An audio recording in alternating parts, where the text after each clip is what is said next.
Hello, everyone. It is time for me to review two pay-per-views that happened this weekend. Both Impact Wrestling's Bound for Glory and WWE's Hell in a Cell. And there's going to be a few other things thrown in as well.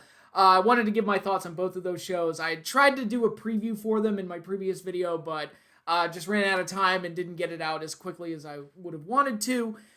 So I'm going to give you the reviews right here and give you my thoughts and impressions of both shows. Spoiler alert, wasn't positive for either show overall. To be perfectly honest. But there was one thing on the WWE Network that I did enjoy that I am going to review as well. So be on the lookout for that. Also, Weekday Warriors of Wrestling. Latest episode didn't happen. Eric got tied up with a bunch of things that were completely legitimate and, on the adulting side of things, we all get busy. Even in times like this, we all get busy with a bunch of stuff. And, so we're going to try and film the next episode. We're going to record the next episode on Thursday, right? So we can cover post Dynamite, and then we'll just move on from there. So it should be good. So be on the lookout for that. But gonna do something a little different today, something I've never done before. We're going to do a trailer reaction. Now, I have never done this before, so I'm not real well versed in the art of trailer reactions and all of that stuff. But when Godzilla King of the Monsters came out and they started releasing trailers for it, somebody recommended... forget who, but somebody recommended that I do trailer reactions to all the Godzilla trailers. Since I am so passionate about the brand of Godzilla, it would make sense that I would do reactions to all the trailers. And I gotta be honest, I'm not a huge fan of trailer reaction videos because a lot of them feel deliberately over the top and staged and very clickbaity. But since I am such a huge fan of Godzilla, it does make sense that I would react to any new material that comes out regarding Godzilla. Unfortunately, we still have not gotten a trailer for Godzilla vs. Kong. Hopefully, I would like to see that movie before the end of, before the end of the decade, if that's possible. I don't know, but COVID won't let me see it. So that one's just kind of just kind of keep on waiting, and we'll wait for updates on that film. But in the meantime, Toho and Netflix are working on a new animated Godzilla. Now, the last attempt at an animated Godzilla, the anime trilogy, Planet of Monsters, City on the Edge of Battle, and The Planet Eater, was not ideal. I didn't completely hate them. A lot of fans did. They weren't great, and there was plenty of room for improvement. And that second one in particular, City on the Edge of Battle, really, really fell short. Fortunately, they saved the best one for last. I did like Planet Eater the most, but overall, the whole experience just kind of felt like a wasted opportunity because animated Godzilla is awesome. Like, I love the idea of Godzilla being in animation. When I was a kid, I maybe this is just through rose-colored nostalgia goggles, but I enjoyed the Hanna-Barbera cartoon when I was really young. And I liked the show based on the TriStar Godzilla, that series, the one that came out in 98. Much better than the movie that it's based on. And it's sad that that's still the one that's based on the film that everybody hated is still the definitive animated Godzilla. Hopefully that changes with this new series, Godzilla Singular Point. And we got an announcement about it last month. And I didn't expect to get any new news about it anytime soon. It's like, oh, they're working on it. Okay, we'll get it when we get it. So I didn't expect to get any kind of immediate trailer or anything like that. So imagine my surprise when I go online, I think it was early this morning, and there's a friggin' trailer for Godzilla Singular Point. I was like, whoa, okay, let's see what they got with this teaser. Now, I have already watched it, so you're not getting my first reaction to it, so I gotta remember, next time I do one of these, I gotta make sure it's my first reaction. But I want to show it here again and show you all the things that I reacted to and all the things that kind of got my attention, because already in this one trailer, we've already gotten more than the entirety of the anime trilogy in terms of which monsters are being focused on, whereas the anime trilogy, the only monsters we really got were Godzilla and King Ghidorah, even though they promised many more. They promised us Mechagodzilla, but we didn't really get it. They promised us Mothra, but we didn't really get it. And then there were a bunch of other guys that were just kind of still shot cameos in the first movie. So they were very light on the monsters. And for a concept like the one they were going for, you would think it would have been wall-to-wall monsters the entire time. Not the case. So with this one, it already looks like, okay, we've greatly expanded the cast of monsters for this one. I was very excited with some of the picks. And some of them made me even go like, wow, really? That one? That's an interesting pick, but let's just go over it.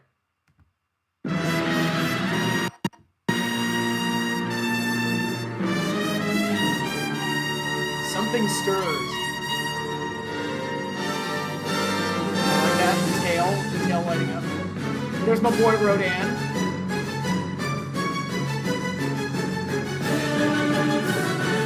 Jet Jaguar, I went nuts for that. That's Gabra right there. That's Anguirus, my boy. He looks great. That's another Rodan. I don't know what that fish thing is. We got the roar, title reveal, and then a quick glimpse of Godzilla. Face down, a hopeless future. Netflix. So it's a pretty quick and cool look into what they plan on giving us with this thing. Again, I have no idea what the plot is. I don't know what all the red smoke and all the red mist is. I have no idea what that is. If it's like Rodan being a carrier to some kind of virus or something, which, good lord, would that be appropriate for 2020? Although this anime series is coming out, I believe I've heard April of 2021. So they've probably been working on this for a while, if it's coming out that soon. And, we see Anguirus, and he looks great. I fully approve of Anguirus coming back. He's one that doesn't always get to come back, but he's a huge sentimental favorite among the fans, so whenever he pops up, we get super excited. Rodan, it looks like there's different kinds of Rodans, because we see, like, 2 different pterodactyl-looking monsters, which immediately we all think, oh, that's Rodan, but there's, like, different designs, so I don't know what's going on there, and it looked like there was a whole, like, swarm of Rodans at one point, which if they turn Rodan into Gauss from the Gabra movies, that would be pretty interesting. I don't know how far they're going to go with that. And then some of the odd ones, like Jet Jaguar, I never would have thought that, if you had asked me when I was like 11 or 12, it's like, you think Jet Jaguar will ever come back in a Godzilla movie? And I'm like, oh, hell no. Not a chance. No way Jet Jaguar will ever come back in any way, shape, or form. There he is, Jet Jaguar. He's kind of become like... when I first got into Godzilla fandom, I started conversing with other fans. He was the one that we would kind of crap on, and we all made fun of Jet Jaguar, but I think along the way, he kind of became like this big sentimental favorite for a lot of people. It's like, yeah, he sucks, but he sucks in a fun way, if that makes any sense. It's kind of like having, I'm trying to think of a wrestler example to that. Like, when I was a kid, like, I liked the Bushwhackers. They lost all the time, and they were total goofballs, but it's like, hey, come on, I like the Bushwhackers. Coco Beware is another great example. It's like, hey, he loses all the time, but look, he's got a pet bird. Isn't that cool? And I guess Jet Jaguar has kind of filled that void for some fans, where it's like he's this colorful, goofy-looking loser, but we all kind of weirdly like him, and we all kind of like weirdly came to his side. So I'm definitely interested in seeing how they incorporate him into the story. And Gabra gets to come back, and that was another one I thought would never, ever get to come back, but it looks like they gave him a design that is a lot better than what he got in Godzilla's Revenge, where it's like, in Godzilla's Revenge, he's like this weird reptilian cat thing that I just made that sound way cooler than it actually looks on film. One of the worst designs of any of the Toho monsters, especially during that period, and did not translate to film whatsoever. I would love to see like what the concept art was for Gabra, because I'm sure it looked great on paper, but man, it did not translate well to film at all. But with animation, and you'll notice a lot of the designs here, they're embracing the more like dinosaur and animal-like aspects of the monsters. And they don't look like humanoid. The humanoid body that a lot of the monsters have, it's given... that's a side effect of the fact that many of these creatures were created by man-in-suit special effects. And I'm not ragging on it, I love it and everything, but that's why a lot of the monsters are humanoid looking, because it's a man in a rubber suit.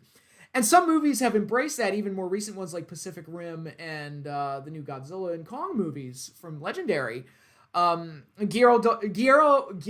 del Toro even said in the commentary for Pacific Rim that every monster in that movie was designed with a Nakajima factor, referencing Haru Nakajima, the original suit actor that played Godzilla. Meaning, what that means is, He wanted every monster to be designed as if it could have been a man in a rubber suit back in the day. And so it's become like a stylistic choice in a way. But in the world of animation, I actually feel like there's a lot more freedom to kind of embrace the more animalistic qualities of these creatures. And this one is taking advantage of it by all appearances. And I think Gabra has benefited from it. Anguirus looks great. He looks like a tank. I love the way he looks. There's a sea creature in there that some fans are speculating is Titanosaurus. Even though he shares some physical attributes as Titanosaurus, but he doesn't really look... They're really embracing, like, if that is him, and I don't know if it is him, and he's another one that's never come back, so it'll be cool to have him there, but if that is him, it looks like they're embracing the sea monster or fish-like qualities of Titanosaurus, whereas before he was like an aquatic-looking dinosaur, like kind of Godzilla with fins, in a sense, but here, they really went on full-on fish monster. Again, I don't know if that's supposed to be Titanosaurus or if that's just fans speculating. We'll just have to wait and see. But overall, I love the look of it. It looks cool. It's kind of what I've always wanted out of a Godzilla anime because... And that's another one where the anime trilogy kind of dropped the ball, where like they went for this weird like CGI looking style. I don't even know how to describe it, and it didn't look the way I would have wanted it to, because if I wanted to see an animated Godzilla, my dream would be that it would look like Evangelion or Attack on Titan. It would look like something like that. And this is closer to the mark than what we're getting here. Or even Princess Mononoke. Not to hold it to a high standard of a Miyazaki film, but you know, you look at some of the big creatures in that film, and it looks incredible. And I would have wanted an animated Godzilla to look something like that. And the anime trilogy didn't capture that at all. So hopefully here we get something that's a little better. And it looks promising. I'm excited. So unfortunately, I have to wait until at least April. Who knows? With Godzilla, you know, a lot of these things keep getting delayed anyway. But I was excited about it, and they threw a couple surprises in there that kind of caught me off guard. So we'll see how it all goes. I'm really interested in seeing how it all plays out. But if you're here for wrestling, it is now time for me to get into my wrestling talk. So let me pull up the card for Hell in a Cell so I remember everything that happened. Okay, we are good. All right, so Hell in a Cell happened on Sunday, and I'm talking about, even though Bound for Glory happened first, I'm going to talk about Hell in a Cell first because it's WWE, it's the more important show, so I figured I might as well bring that one up first. So, here we go. Hell in a Cell. I did not see the pre-show, so I missed R-Truth, I'm sorry. R-Truth successfully defending the 24/7 title against Drew Gulak. I didn't know they had matches for the 24/7 title. I thought it was just all one continuous match that never stops. I didn't know they actually held matches for the 24/7 championship, but be that as it may, that happened on the pre-show. Didn't really care to check out the pre-show, so I missed this match entirely. Then we get to the main show, and right off the bat, you know what my criticisms are going to be. The Hell in a Cell gimmick has been bastardized to such a degree that it almost doesn't matter anymore, and there's still like the lingering stench of last year's show and the year before that, where we have Hell in a Cell matches that end in no contests, which should not be a thing. That should absolutely not be a thing. Hell in a Cell, there should be no fear of a Hell in a Cell match ever being stopped, because that's the idea. It's to give you an ending. This is over. Like, this is the highest that this feud could possibly go, and it needs to have a definitive conclusion. Shel Waltman would agree with me. I saw his little rant during the watch-along of last year's Hell in a Cell pay-per-view. So, and also doing 3 of them on one show is overkill. I've beaten that horse to death. My regular ranting against TNA Lockdown, which was the show that really started this whole, like, hey, let's just gimmick the holy hell out of everything. That'll work, and it's just giving bookers and writers an excuse to be lazy, because they just throw a Hell in a Cell match out there. Or, you know, if it's TLC, they can just throw ladder matches and chairs matches and whatever the fuck they want. And none of it really matters all that much, because they don't do it just devalues the gimmick more than anything else. It doesn't actually add value. It's just a cheap way to kind of trick fans into think they're watching something exciting. And honestly, it feels like something that a 5-year-old would book, where it's like, oh, this one's going to be a chair match, and this one's going to be a table match, this one's going to be a ladder match, and this one's going to have all the gimmicks all in one match. And it's like, yeah, it feels like a child book this. But in any case, we started off with the first Hell in a Cell match, which was a Hell in a Cell I Quit match, which also had a strap. So they're really going the Hacksaw Jim Duggan, Ted DiBiase from Mid-South route of just over gimmicking the hell out of it.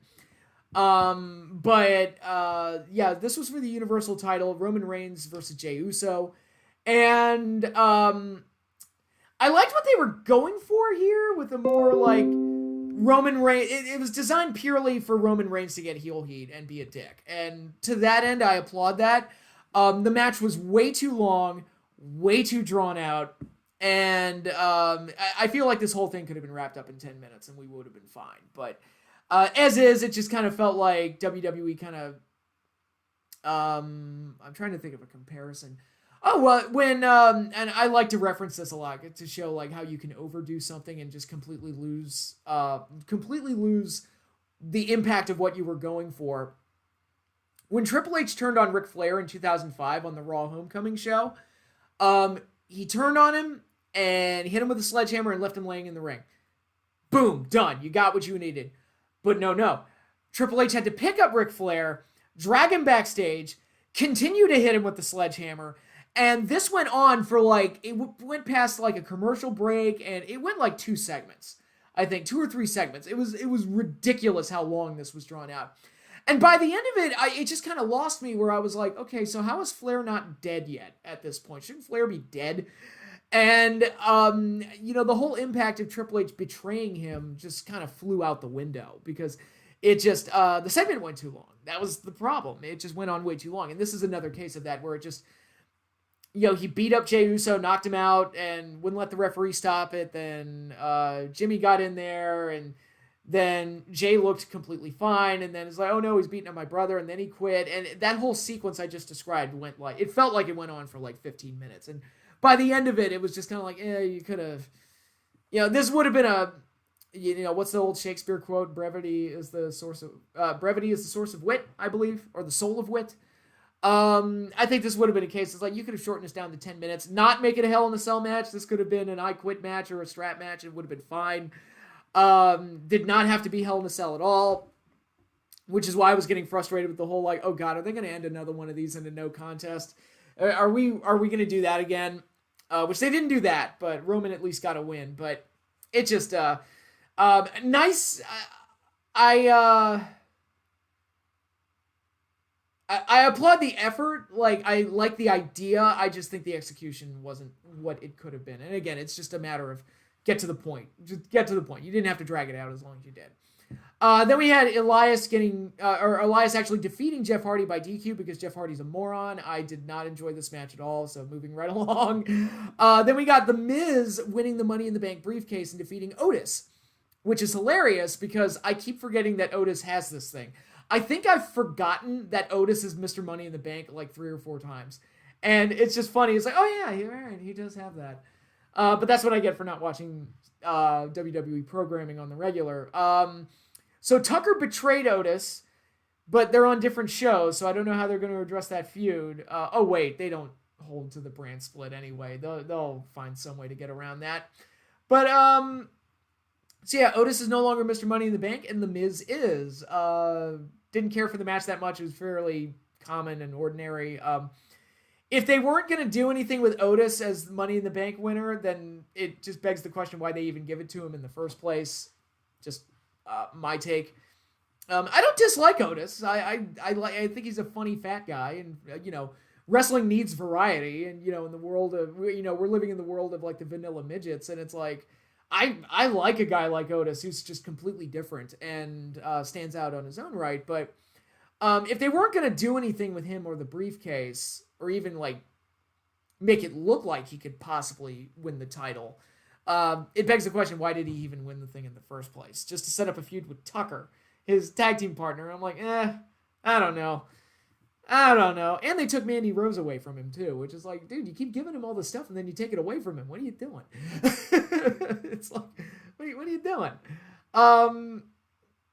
But anyway, so that was that match. And then we got Sasha Banks defeating Bayley to become the new SmackDown Women's Champion. I think this was the only match on both shows that I liked. It was a good, solid match, and these gals went out there and did things to each other that were pretty creative, especially some of the sunset flip power bombs and a lot of the things that they did. Not everything worked, like that weird spot where Bayley like tried to tape the kendo sticks together and do something with that. That didn't really play. The spray paint spot, I didn't see what Bayley spray painted on Sasha. So that didn't really, I don't think that worked as well as they wanted it to. It would have been nice if we could actually see what had been done to Sasha or what she spray painted. I think it was just an X, wasn't it? But it would have been nice to see it. So not all of it worked, but it was the best thing on this show. And it was the only match of the 3 Hell in a Cells that deserved to be in a Hell in a Cell match because of it had an ungodly long buildup. I even joked on Twitter where I was like, I'm not convinced this match is even happening until the bell rings. Like, I could see them, because they have put this match off so many times. I'm like, I could see them, like, right before the match starts, something happens that stops it from happening. But nope, it happened. And Sasha got the win. It was good. And they did some good stuff with each other. It's not as good as their Brooklyn match, obviously, but for being the only match on the show that warranted being Hell in a Cell and under these circumstances in the Thunderdome instead of in front of a real crowd, I thought they did the best they could. I thought it was solid. Then we got Bobby Lashley defeating Slapjack of Retribution for the United States title. This was garbage. Retribution looks like a bunch of bitches. This is a failed experiment already, and they just look horrible, and it's terrible, and it ain't going anywhere. So, yeah, so Retribution, waste of time. And this match was just completely pointless. And then we got the main event, Randy Orton defeating Drew McIntyre to become the WWE Champion. I mean, it was okay, I guess. I didn't really, it didn't have a lot of energy to it, and not a lot of interesting things happened. The most interesting thing that happened was they went to the top of the cell, and Randy had hidden, like, a red pipe up there, and it looked like Darth Vader's lightsaber, although very clever, because he painted it the color of the cell. It's easy to see why nobody noticed it up there before. So it's like, all right, so it's actually, the Viper, he's a thinking Viper. So that was actually like a good idea. It's just the visual of it. It's like, that looks like Darth Vader's lightsaber. It looks really funny. But yeah, it was just kind of a normal match. Whatever. It was kind of like a lesser version of Taker Shawn from '97, where it's like they did some of the spots like the fall off the side through the announce table and all that stuff, but it didn't have the same passion or energy that match did, and ultimately, it didn't feel that intriguing. At least Randy won, so at least you got a different result than you got in the previous two. I felt like this match didn't need to happen. You could have just had Randy win the ambulance match, and I think we would have been fine. Once you do an ambulance match, I feel like Feud should probably be over. But that's the problem with modern WWE. They have so many shows and so many pay-per-views that they feel like they need to do rematch on top of rematch on top of rematch on top of rematch. And you don't really need to. Well, the other thing is that each rematch has to be a different gimmick, and that's why no gimmick matches stand out anymore, because people will face each other in 19 friggin' different gimmicks, and you just kind of lose sight of it after a while. Like, somebody was telling me that John Cena and Randy Orton have faced each other in Hell in a Cell like 3 times. Is that true? I think I recall 2 of them. But that's the thing. You get to a point, like, Triple H and Randy Orton have fought each other in a last man standing match so many times. I can't even be bothered to care about, seeing it again or ever going back and watching them, because they just don't resonate anymore, because they just overdo everything. And, I know, old man yelling at the sky. But yeah, Hell in a Cell, I liked Sasha and Bayley, and I think that was about it. Everything, not that it was all terrible, it was just, It was just unremarkable is the best way to sum it up. So, but you got one good match out of it, so I guess that's good. And before I review the thing on WWE Network that I want to review, let me get into Bound for Glory 2020 real quick. Now, before I start, I want to point out that this is the first Impact thing that I have watched since Slammiversary, so I am not well versed on the current happenings of Impact Wrestling's current product at all. I'm not.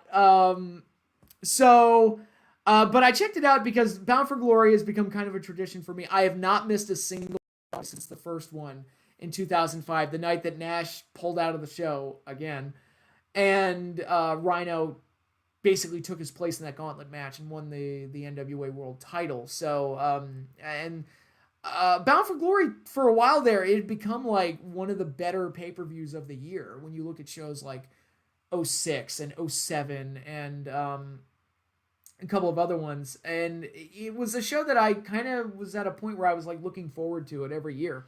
And then, of course, TNA fell off a cliff, and they've just kind of been sputtering ever since, like just struggling to stay alive ever since that happened. And but I just never stopped watching Bound for Glory for some reason. It's like, hey, remember when TNA was awesome? Remember those days? Remember when TNA was fun? I wouldn't say awesome, but just remember when it was fun.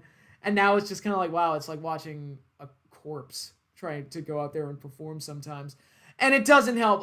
COVID doesn't help at all because, you know, and this is where, like, okay, we can criticize AEW and WWE, and people mock the Thunderdome and things like that. But it's like, look, AEW doing what they did by having the wrestlers kind of surround the ringside area to get some kind of a reaction and let limited fans into the building to get some kind of a reaction. I'll take something over nothing. It ain't great, but something's better than nothing. And people mock the Thunderdome, but I'm like, you know what? It's something. It's not ideal, but it's better than nothing. I'll take something over nothing. And at least WWE has the resources to be able to do something like that, to try and make up for it. But you know, you watch Ring of Honor now, the pure title tournament. Everything on that show works. The video packages are good. It looks well shot and everything. But when there's no crowd to react to the matches, it makes it kind of a drag to sit through. And it's really a problem. And the flip side of that, you go watch the G1 Climax shows, which have crowds, which have crowd reactions, and it's great. And it feels awesome. And there's a different energy to it that you can't get. You can't replicate in any other way. But I will applaud WWE and AEW for effort and trying ways to kind of make up for it. Whereas Impact and ROH, they're kind of left, you know, they don't have the resources that WWE does, so they're just kind of left to their own devices, and they just have to perform in front of an empty, in no crowd, and it prevents the show from having any kind of energy or atmosphere. So you just kind of feel like you're watching a walkthrough of a wrestling show rather than the real thing. And so this show was kind of lifeless for me. Very few of the matches worked. Actually, none of them worked for me, to be perfectly honest. Nothing got me excited on this show. I was just kind of watching it just dead-faced the entire time, and nothing worked. Let's start off with the six-way intergender scramble match for the X Division Championship. Rohit Raju successfully defended against Chris Bay, Jordan Grace, TJP, Trey, and Willie Mack. And I've made this point a million times. I'm going to make it again. The X Division is dead. It has no identity at all whatsoever. It's just a random mishmash of whatever they want it to be. And that's it. And, you know, so often the X Division, it's like, all right, what 5 or 6 guys can we just cram into something and do an Ultimate X match or something? And it turned into that. And now it's like they don't even do the Ultimate X anymore. It's just, whatever. And I've made the comparison to the ROH Pure title and things like that, where if you're going to do an X Division title, okay, how does one qualify for the X Division? What are the standards? And you can't get a straight answer out of anybody because their whole thing is, it's not about weight limits, it's about no limits. And it's like, well, okay, so you're not a cruiserweight division, you're not some kind of specialty division, so what are you? Like, what does it mean to be in the X Division over the heavyweight ranks? Because I'm still confused. Now, I've been watching this company in some way, shape, or form since 2004. I still don't understand it. And we're a far cry from the golden days of like AJ Styles, Samoa Joe, and Christopher Daniels, where they were at least having amazing matches to kind of distract you from the fact that the X Division makes no sense. But it's not a cruiserweight division. It's not a specialty division of any kind. So is it just a regular mid-card title? Like, what is it? There's no like rhyme or reason to this division or this title. The ROH Pure title, the matches in that division are wrestled under a different rule structure, so there's something there. Okay, it is the wrestlers participating in a slightly different discipline, and that's the ROH Pure title. Like, okay, that makes sense. Cruiserweight title, there's a weight limit. Okay, that makes sense. The X Division makes no goddamn sense. You look at who's in this match. you've got Jordan Grace, who's a woman. Okay, so anybody, like, is this an intergender title now? Like, how exactly does it work? Granted, Jordan Grace, with her physique and physical prowess, I mean, she can believably work with a lot of the smaller indie guy types for sure. She could probably throw most of these guys around like rag dolls if she wanted to. But yeah, I mean, it's better than when they had Scarlett Bordeaux doing it. And I'm like, but she's like half their size. That's silly, But Jordan can at least do it believably. But again, it just further illustrates how there's just no rules to this division at all whatsoever. And Willie Mack, I love Willie Mack, but I would even argue he probably should have been the one main eventing over Rich Swann. But I'll get there when I get there. But Willie Mack is like, all right, what makes him an X Division guy? He's a fat guy that does a kip up. Is it because he can do kip ups? Like, I don't know how exactly this works. And again, I'm not criticizing any of the guys in this match or the gal in this match. I'm just criticizing the whole concept of the X Division because it's so lacking in any kind of structure or identity and has been for years since it started. Granted, early on, it got by on the fact that the people inside the X Division were having really good matches, and it was at least somewhat recognized as kind of a cruiserweight division. But once Samoa Joe went into it, that pretty much went out the window. And then since then, it's just been like, okay, so what is the X Division exactly? I don't understand what it is. But anyway, the match, it was a random mishmash of a bunch of people doing spots, and that was it. And I couldn't even tell you anything that happened in the match, to be perfectly honest, because I was kind of watching it on autopilot. I was just kind of like half paying attention to it, and then it just kind of faded. So, Rohit Raju won. That was just a thing that happened. Then we got the 20 wrestler intergender call your shot gauntlet match where the winner gets a title shot against a title shot for any title that they choose. Participants included Daivari, Larry D, Crazy Steve, AC Romero, Tennille Dashwood, Havoc, Brian Myers, Swoggle, Tommy Dreamer, who that was cool. He came out in the Road Warrior Animal Paint. That was pretty cool. Alicia Edwards, Kiera Hogan, Taya Valkyrie, Falaba, James Storm, who made his return. It was cool to see James Storm. That was probably this match was probably the closest thing this show had to having anything that worked for me because it was like, oh, I got to pop for James Storm, and oh, I got to pop for Tommy Dreamer in the Road Warrior Animal Get-Up. So that's pretty neat. Adam Thornstowe, Luster the Legend, Heath, and Hernandez. Daivari, by the way, I should point out, he looked amazing in this in terms of his physique. I'm like, wow, that dude's been working out. But the match itself, it was won by Rhino, last eliminating Sami Callihan, which this feels like a waste of Sami Callihan to be in a random battle royal, but whatever. And the gimmick here is that Heath Slater, his former tag team partner in the WWE, was trying to get a job in Impact, and if Rhino or Heath won the gauntlet, then that would secure a job for Heath in Impact. So Rhino won, securing the job for Heath, and so yeah, that was that. And I guess we'll be I'm kind of looking. Okay, so Rhino hasn't said what title he's going to go for. I would imagine tag title with Heath. I'd imagine, or world title. Why not? I mean, at this point, why not go for the world title? I mean, it's pretty thin at the top. Again, I'll get there when I get there. Next, we had like an example of like one of the cinematic matches, Moose defeating EC3. It got pretty violent. There was blood, and EC3's whole gimmick now looks like a mix between Retribution and it's like Retribution mixed with Raw Underground. It's kind of weird what he's doing.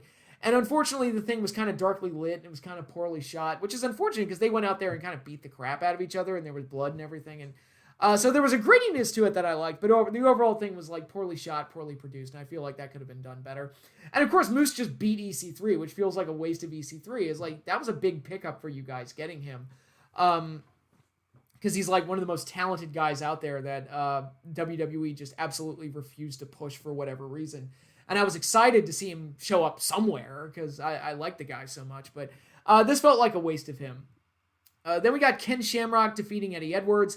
Ken Shamrock was inducted into the Impact Hall of Fame, which led to something I never thought I would ever see. The Rock appearing on Impact Wrestling programming. Granted, it was a pre-tape that he sent in to kind of congratulate Ken Shamrock and pat him on the back for getting into the Hall of Fame.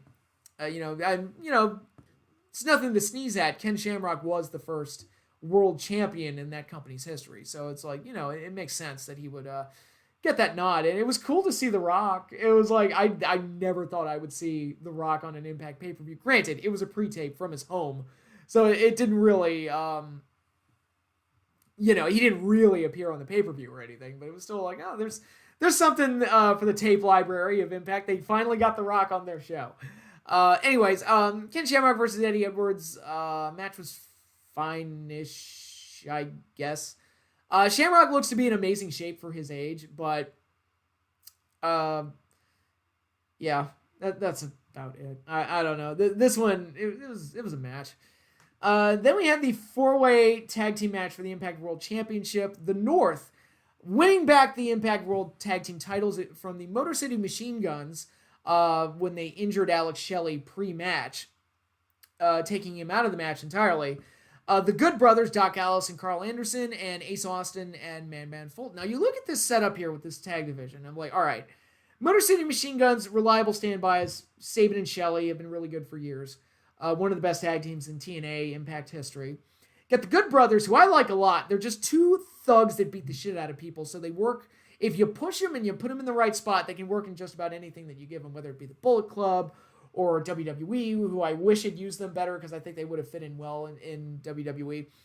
And so I like them. And then you got Ace Austin and Madman Fulton. Fulton's got a great look, and Ace Austin, I think, is like a diamond in the rough for Impact. I think he's a talented character and a talented dude that knows, has a pretty good handle on his character. And then you got the North, who I think, in America, or in North America, let's say, they're the best. They're probably the best tag team outside of AEW or WWE. Is that a fair statement to make? AEW's got some great tag teams. WWE's got a couple of really solid tag teams. But the North, and again, they've got that old school style. They're kind of like, it's the Arn and Tully factor. They've just got that old school style, and they're a really good flipping team. And I'd like to see them go to a bigger platform and work with a couple of guys that I think can have really, really good matches with them. So I was glad that they won the titles because I think they're legitimately like the best tag team in Impact right now. Best option to hold the belts. They held them for over a year, but they got them back here. Match itself, again, it's another bunch of guys crammed into one match and they're doing spots. And that's the entire thing, which in a weird way kind of hinders them because they can't have the match. You don't get to see the best of the North because they're best at traditional tag team wrestling. And I think they would be really good at that. And I would have rather just gotten Machine Guns versus North or even Machine Guns versus Doc and Anderson or something like that. But granted, Alex Shelley was probably injured, which is why they probably took him out of the match. But as is, this was just a pointless pinball match that did very little to hold my attention outside of the pre-match antics and the fact that the North won. So there was that. Next up, we got a change-up with the Impact Knockouts title. Kylie Ray was supposed to challenge Deonna Purrazzo, but that didn't happen. She was a no-show for the event, leading to some speculation as to what happened to her. And Su Yung came in and defeated Deonna to win the Knockouts title. I understand that Su Yung has been doing a gimmick where she's like out of character and she's Susie, and she's no longer the Dark Demon character, but now she's back into the Dark Demon character or whatever she's doing. I don't know. I haven't been watching Impact, so I couldn't tell you. But I will say this, Kylie Ray, apparently what happened is that she had another anxiety attack, and that was part of what happened. Part of what happened in what led to her leaving AEW so abruptly. Like, she just couldn't handle, she was having anxiety issues. It sounds similar to Mauro Ranallo, to be honest. And, if it's to the point where it's that debilitating and it's that much of a problem to where you can't make it to the pay-per-view where you're set to be at that point for Kylie, probably, her biggest match, at least in Impact, that she's ever had, and she can't make it because of anxiety issues. It's like, that's kind of a problem, and it forces Impact into a position where they can't really trust her to be in those kind of spots. And I don't know the full extent of Kylie Ray's situation. I don't know what's going on. and I don't know exactly what caused it, but it sounds very similar to Mauro Ranallo, where it's like they get rattled and then it's a no-go. And if you have those type of problems, I would recommend seeking help as soon as possible, because it's like you're conditioning the higher-ups to think of you as unreliable when you do stuff like that. And maybe even reconsider, it's like, look, if you really do have this problem and this issue, maybe, I don't know, wrestling isn't the career for you, because you've got to be, because sooner or later we're going to get crowds back, and sooner or later we're going to start having traditional shows again. It's just a matter of time. It's going to happen. If you can't perform on a pay-per-view stage because it rattles you or makes you anxious or something, then maybe wrestling's not your deal. I don't know. And again, I don't know the full extent of her issues, but there's something going on there with her. And I wish her the best. I hope everything's okay. And I hope she gets the help she needs, assuming everything I've heard is correct. But again, admittedly, a lot of this is speculation. And a lot of it is also, just kind of noticing a pattern in her behavior. So, and I understand it's very hard. I used to get very anxious myself. But I went out and I got help and got it taken care of. Like, there was a time in my life, like the idea of me being in front of a webcam talking to anybody and posting videos on YouTube, I'd have been like, are you fucking crazy? I'm not doing that. Like, that would be suicide. Like, that would be crazy. I would just be a total embarrassment, but here I am. So it is possible to get help with these things. I wish her the best, and I hope it's not whatever it is. I hope it's not too severe. But in any case, we got this match. Again, it was kind of felt awkward because of the whole situation with not getting the match that had been promoted, but it kind of was what it was, and they did a title change to kind of appease people, to kind of make up for the fact that the advertised match didn't happen. So it was almost like, all right, they had to pull a rabbit out of the hat on that one. And then we got the main event, Rich Swann defeating Eric Young to become the Impact World Heavyweight Champion. Now, keep in mind, I have not watched Impact since Slammiversary. So up until a few weeks ago, I did not know that Eric Young was the Impact World Champion, and I did not know that Rich Swann was going to be his challenger for Bound for Glory. I was like, wait, how did that get to be the main event? I thought for sure Sami Callihan was going to be in whatever main event they had lined up, and that was not the case. And I was like, really? How did we get to Rich Swann and Eric Young? How is that main eventing Bound for Glory? But I'm kind of like, in my mind, I'm thinking of like past Bound for Glories and how big a lot of those main events felt. So maybe it's unfair to compare today's Impact to what once was. I mean, this is a pay-per-view that was once headlined by Sting versus Kurt Angle. I'm just saying that's a thing that happened, once upon a time. And here it's like, all right, so we get and I'm not knocking either guy. I like Eric Young. I think WWE didn't do enough with him. I thought the sanity gimmick was good for him, and he could have done something with it had he been allowed to. They didn't do that, and it felt like a missed opportunity. And I've generally liked Eric Young as a mid-card guy. Like, I loved him in Team Canada. I thought he was great, but that's like a mid-card act.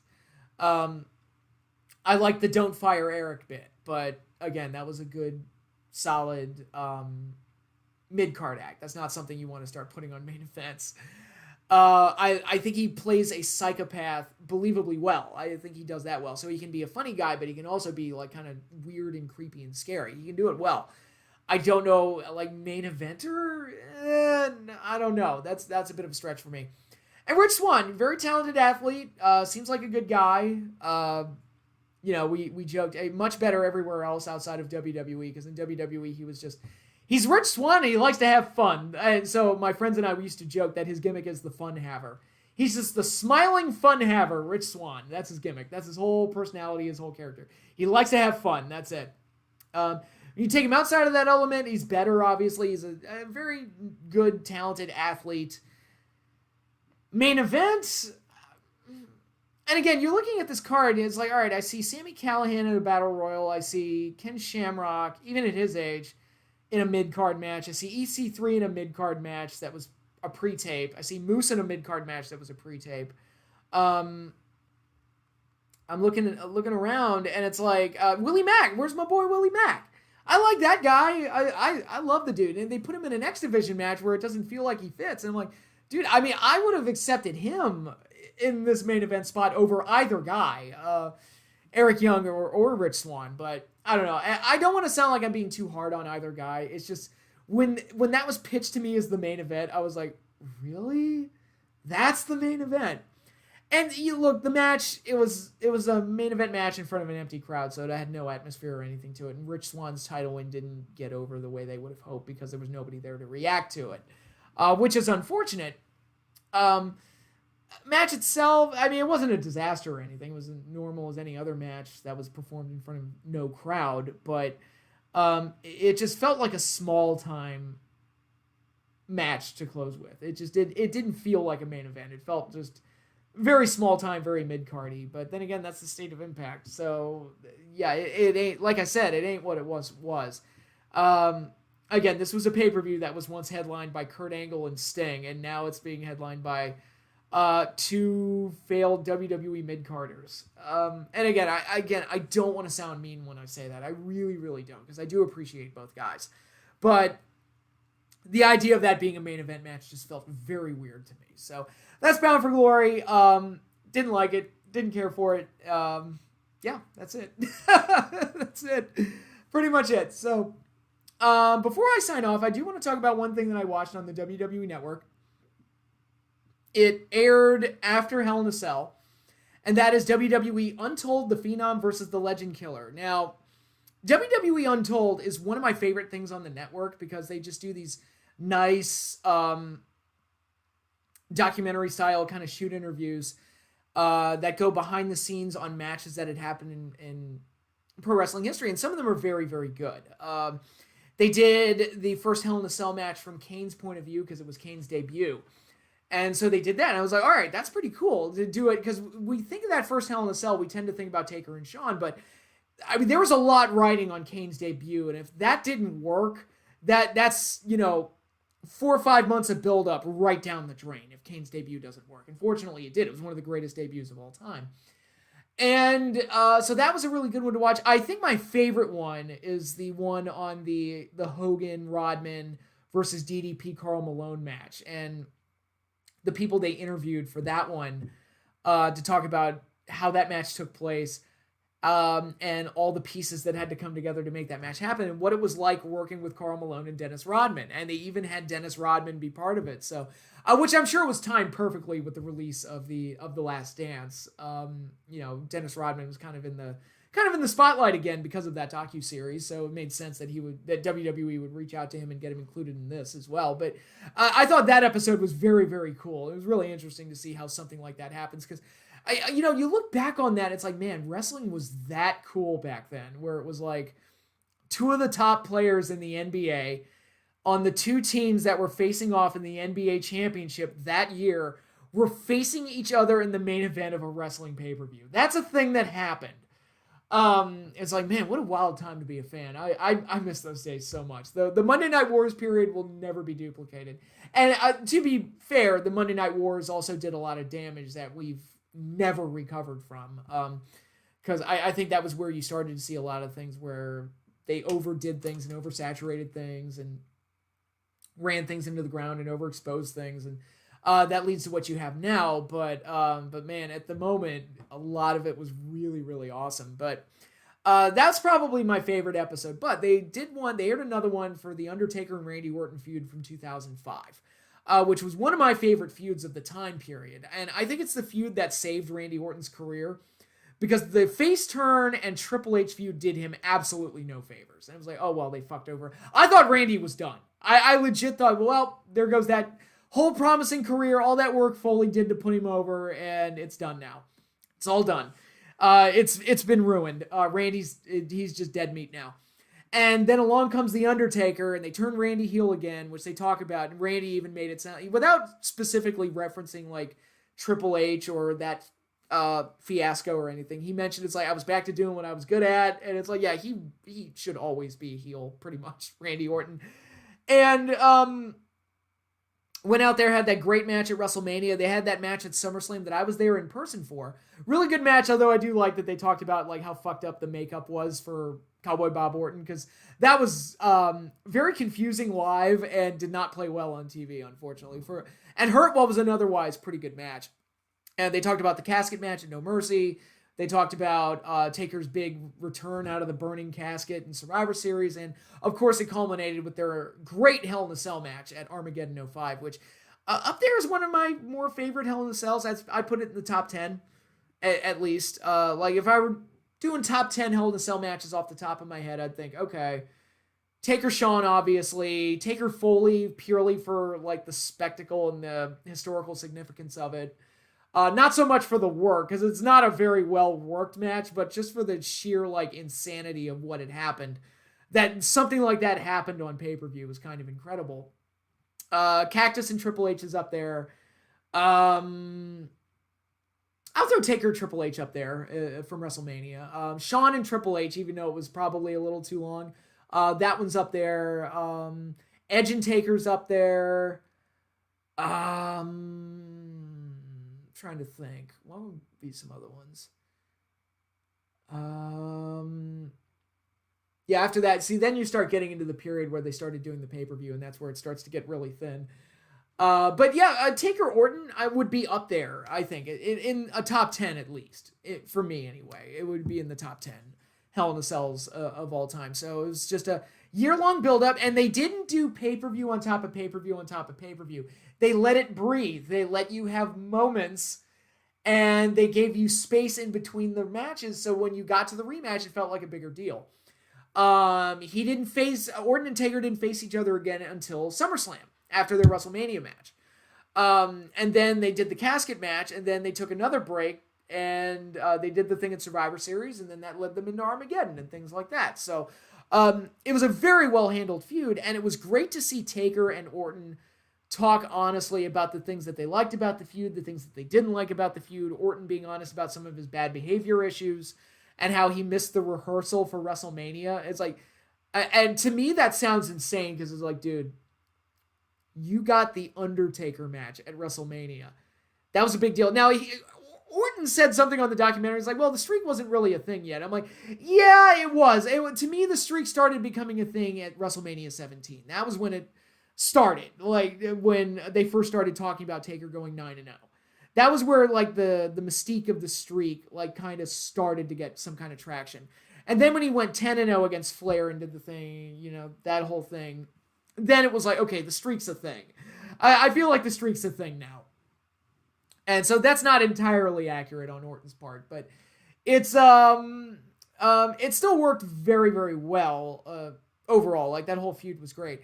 But for Orton to miss a rehearsal for the WrestleMania match with Undertaker, I'm like, dude, what? I'd have smacked him. I'd have been like, dude, you're getting by default one of the biggest matches on this show. And this is, you're getting the Undertaker match. I would rank that above the title matches, to be perfectly honest. And this is the year where Cena beat JBL and Batista beat Triple H, which is a big deal. But I'm like, dude, you're in one of the biggies for this. And a lot is riding on that match to deliver, and they did, fortunately. But man, when I heard that, I was like, oh man. And for him to apologize to Taker in a documentary, I thought was pretty cool. But they also told a bunch of stories about how things were put together and how things came off, and making fun of Bob Orton's mom jeans during the casket match, and all these other things that were going on. And it was just a very interesting look to a feud that often gets overlooked. I think it's the feud that saved Randy Orton's career, because if that doesn't happen, if he doesn't cross paths with Undertaker in 2005, I shudder to think what would have happened to Randy Orton. He probably would have been jobbed out and forgotten, to be perfectly honest. I hate to say that, I really do, but that feud did wonders for his career and really got him back on track. And even though Taker beat him at the end in the Hell in a Cell match, he still got a bunch of wins over Taker, and he still got to look good against Taker. And by the end of it, Orton still looked like a star and came out of it looking really, really good. And fortunately, they were able to cap it off with this amazing Hell in a Cell match. Now, I couldn't help but notice they left out, in talking about the Hell in a Cell, they left out two things that were awful. And it's like, oh man, this great feud, and they're kind of tripping at the finish line here a little bit. The segment on Smackdown where Orton was like hallucinating about like his father being like a bloody corpse and all this other stuff, like the Undertaker was doing magic spells to mess with Orton's mind, and it came off really poorly. And the bit they did on the pay-per-view where Tim White was giving an interview about Hell in a Cell and how it ruined his life. And then he went off screen and shot himself, which is one of the, like, cringiest things that WWE has ever done. It was terrible. It was just absolutely awful. And I noticed they left that out. I just couldn't, it was like, yeah, we can't bring that. Let's not bring up that. And then they tried to make a running gag out of it where Timothy White was going around like committing suicide every week. And it was like a running gag on WWE.com or something. I'm like, oh my God, you're making it worse. You're making it worse. But anyway, check out WWE Untold. I recommend watching all the episodes. But check out Phenom versus the Legend Killer. I think it was a really good one. A nice surprise, a nice follow-up to the Hell in a Cell pay-per-view, and an example of what the kind of content that the WWE excels at on the network, where it's like their documentaries and stuff like that are really well done, generally. And that's the type of stuff I like having the network for. That and the old stuff. I like watching the old stuff, too. But I think that is it. I think I'm done. And I think it's time for me to sign off here. So thanks again, everybody, for watching. I really appreciate it. Be sure to like, subscribe, hit the little bell icon so you get notified when I post new videos. And follow me on Twitter. My link is in the description. So I'm all done here. Thanks again, everyone, and enjoy the rest of your week.